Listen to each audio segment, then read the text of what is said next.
మీరు ఏదైనా పని చేస్తున్నప్పుడు ఎక్కువగా కుడి చేయిని వాడుతున్నారా, ఎడమ చేయిని వాడుతున్నారా? చాలా వరకు కుడి చేయిని ఎక్కువగా వాడుతుంటామండి. వీళ్ళని కుడి చేతి వాడటం వల్లనే అంటాము. అదేవిధంగా మనం ఇతరులతో కమ్యూనికేషన్ చేసేటప్పుడు వాళ్ళని తొందరగా ఆకర్షించాలంటే ఇక్కడ 3 మోడాలిటీస్ ఉంటాయి. మొదటిది విజువల్ అంటే చూపుకు ప్రాధాన్యం ఇచ్చేవాళ్ళు.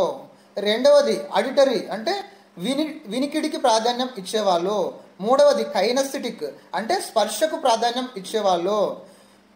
ఒక అతను కార్ షోరూమ్కి వెళ్ళాడు కారు తీసుకోవడానికి. అతనితో ఎలా మాట్లాడాలి?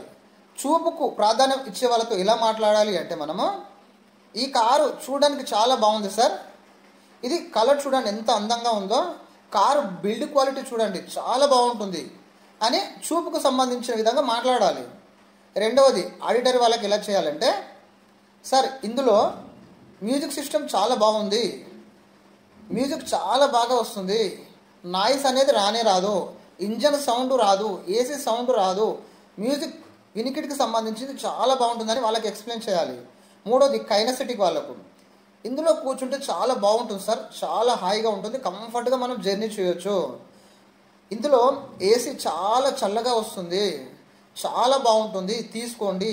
ఈ విధంగా వాళ్ళకి ఎక్స్ప్లెయిన్ చేయాలి.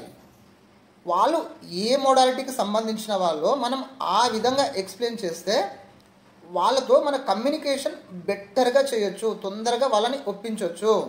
ఈ విధంగా ఎదుటి వాళ్ళ యొక్క మోడాలిటీ ఏందని గుర్తించి వాళ్ళతో ఆ విధంగా కమ్యూనికేషన్ చేయాలి.